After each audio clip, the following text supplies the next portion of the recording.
almost got it there. A little bit more. Oh, Jesus. This is a tough one. Oh, I'm sorry, I didn't see that. Let me put this on hold. Just trying to defuse a bomb. You know, something I do in my spare time. You know, I work on diffusing bombs. You know, timing myself. You know, to make sure I get it down to a science. Okay, since you're here and since it's Saturday, I can relax a little bit more now. It's nerve-wracking work, as you can imagine. Why not continue my tradition of reviewing, you know, 2 movies for you? Okay. Okay. The 2 movies that I saw earlier today that I'll be reviewing for your pleasure, okay, are The Truman Show, starring Jim Carrey, and Horrible Bosses, starring, of course, Jason Bateman, Charlie Day, Jason Sudeikis, Jennifer Aniston, Colin Farrell, Kevin Spacey, and Jamie Foxx. Okay, so we'll talk about The Truman Show first. Okay, now The Truman Show I saw years ago. It came out in 1998. Okay, and this is basically a comedy drama with little elements of sci-fi in it. Okay, what the basic story is that Jim Carrey plays a guy named Truman, whose life has basically been filmed as Truman Burbank, that's his full name. His life has been filmed since he's been adopted, and since birth, his life has been actually filmed as a television show. And everything in his life except for Truman is basically phony. It's made up in this artificial environment that they've created in Hollywood. Okay, basically a whole community that's basically enclosed, and they basically everything that Truman Burbank has experienced basically has been scripted for him, except his reactions and stuff to it. Okay, all that is real, but everything else is fake in his life.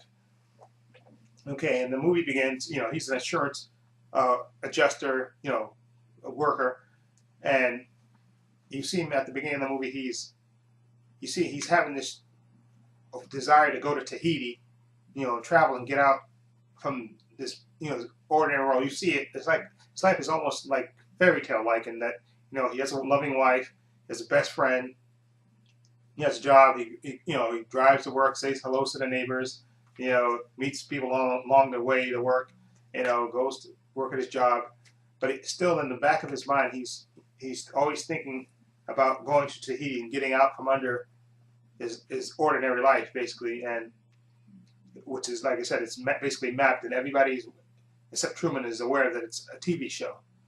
Okay, and Jim Carrey gives, I think, a really good performance in this movie as a guy who's basically has this dream, basically, to get out from his basically ordinary life. But what he doesn't know, that his life is really scripted and is created by this guy named Christoph, played by Ed Harris. Okay, and you get a little bit of him, of the background of him, explaining the show in the beginning of the movie when it comes on, and then throughout the movie, you see him appearing periodically to make sure certain things in Truman's life stay to form. But Truman is like I said, he's bothered by this extremely ordinary life, and he wants to go to Tahiti because they show it actually in flashbacks. When he was in college, he met this girl that he kind of had a develop like an instant, like love at first sight type of thing, and she, and he was always actually shy about wanting to get with her, but he actually got a chance to hang out with her for a little bit, where she basically tried to tell him that his life isn't real, that it's all phony, but she got carted away. But before she got carted away, she said she was moving away, her family, so said that she was moving away to Tahiti. So he always had that in the back of his mind, that he wanted to get out and go to Tahiti and meet this girl that he let get away. Okay, and basically you see slowly but surely he starts to realize that this life isn't normal, that there's something wrong with it. Okay, that it's predictable, and there's something wrong. And like I said, Jim Carrey gives a good performance. Like I said, he is this every man that's basically struggling to get out from this ordinary existence, and then he discovers this existence isn't real. And like I say, you get good performances from Jim Carrey. Also, you got Ed Harris. You also have Laura Linney, as she plays his wife, who, like I said, everybody else in the movie is not. This is a spoiler, I guess. Everybody else in the movie are actors, except for him. Truman Burbank is the only real person who doesn't know that it's not real until he later catches on with little clues that pop up in the movie. And like I said, Laura Linney plays his wife, Merle Burbank, is supposed to be a nurse. And then you have Noah Emmerich, who plays Marlon, his best friend. Okay, and then you have Natasha Mecklon, who plays Lauren, or Sylvia, the one girl that he really instantly fell in love with at first sight, which got whisked out of his world. Okay, and then you also have Holland Taylor as his mother. Okay, and this movie is directed by Peter Weir, who did Year of Living Dangerously, and he also did another movie which I loved. I can't remember the name of the movie. It's a Criterion movie too, about the girls in Australia that disappeared. I can't remember the name of it at the time, at the top of my head. But anyway, Peter Weir directed this, and it's a really good movie, a really good drama. And like I said, I saw this years ago. It's been a long time since I've seen it today, and it's a really good movie about, I guess you could interpret it in many ways. I guess about breaking free and try to get, trying to escape your comfort zone and stuff. And I think there's even a quote from the guy Christoph, played by Ed Harris, who said that he said that it says that Trebek's life is ordinary. It's not ordinary. He says I forgot what he said, the exact phrasing, but he said it's not, it's a nice life. Basically he's telling it's a nice life. It's not out here like phony Hollywood and phony reality, and that everything is nice in his world. Basically, he's telling him that everything is set up nice and perfect for him. But I think Jim Carrey gives a great performance, and I love the last line he gives at the end of the movie, just before the movie ends. I think he says, I can't remember the line, but it's a great line about good day, goodbye, if I don't see you. Because I've got the exact phrase, but it's a great line that he uses, because he says this line to the neighbors that he sees every morning when he goes ready to go to work every day, like clockwork. And he says that line at the end to Christoph as he breaks free of this phony world. And it's a really good movie. I give Truman Show an 8 movie. I definitely highly recommend it. It's probably one of Jim Carrey's best movies. This one and the one with the Spotless, the one, I forgot the other one, the one with Kate Winslet. I forgot what the name of that one is, but this is one of his best, and definitely 8 out of 10. Okay, now the next movie, is Horrible Bosses. Now this movie I had for a while now. I wanted to see because I've heard great things about this movie. Okay, it's basically about 3 friends, Jason Bateman, Charlie Day, and Jason Sudeikis, who basically have horrible bosses. Okay, Jason Bateman has his bosses, Kevin Spacey, who's basically a psychopath. Okay, who basically craps on him and gets him to work harder and doesn't give him the promotion that he deserves, and basically tells him that he owns him, that even if he tries to quit, he'll badmouth him so he won't get another job in the industry.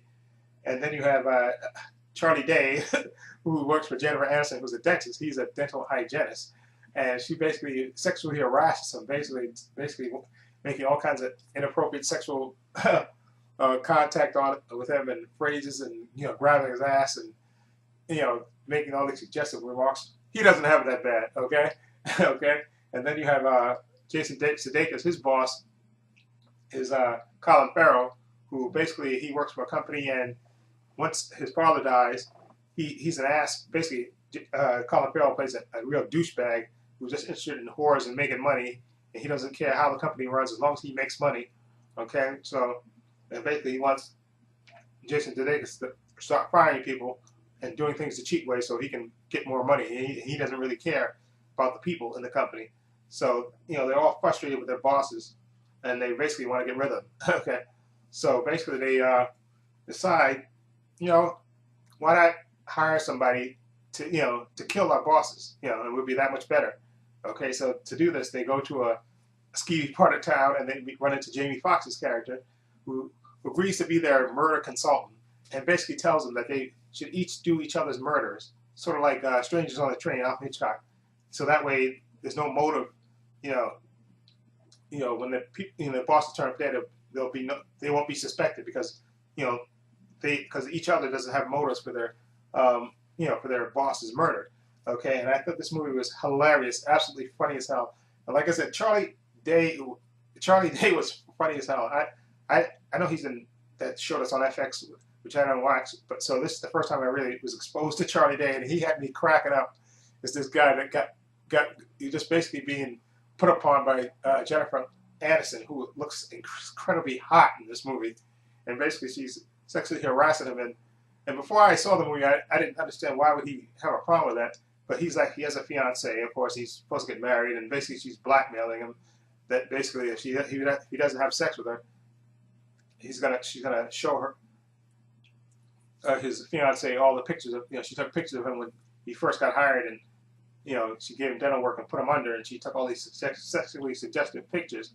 So it basically blew his life up. And plus, he had, sorry, I cut off for a minute there, but what I was saying is Charlie Day, basically he got a record for being taking a leak in a child's playground at night. Okay, he got arrested, so he's got a record for being a child molester, basically. So he can't afford to lose his job. So he basically has to take what Jennifer Aniston does to him, even though it's not that great a task to be sexually harassed by the incredibly hot man-eater that is Jennifer Aniston. Anyway, I love this movie. Like I said, I thought all the bosses were great in that. Like I said, Kevin Spacey's, it's Kevin Spacey, and he's just a real dick, and you want him to get killed. And Jennifer Aniston is, that's a great way to go. And Colin Farrell is just basically a tool. Okay, all he's concerned about is money. He doesn't care about anything else. Okay, and it's probably one of the funniest comedies I've seen. Okay, and I definitely, totally recommend this movie. I really, really enjoyed this. I would have given this and Horrible Bosses an 8 out of 10. That's how much I enjoyed it. And they're also making a sequel to this. I can't wait to see this. Like I said, Charlie Day is hilarious in this, made me laugh, and like the chemistry between the three leads down there, and the bosses were great as well. Okay, so 8 out of 10 for that. And also for The Truman Show, Jim Carrey, really good drama. Great performance from Jim Carrey. A real nice original story about a guy who discovers his life is not really real, that it's fake. Okay, good drama, an 8 out of 10. Definitely highly recommend this as well. Okay, so that's my 2 picks. Okay, let me go back to diffusing this bomb and see if I can do this. Okay, let me calm down. Okay, let's go. Okay. Uh-oh. It's hit the wrong wire. Goodbye.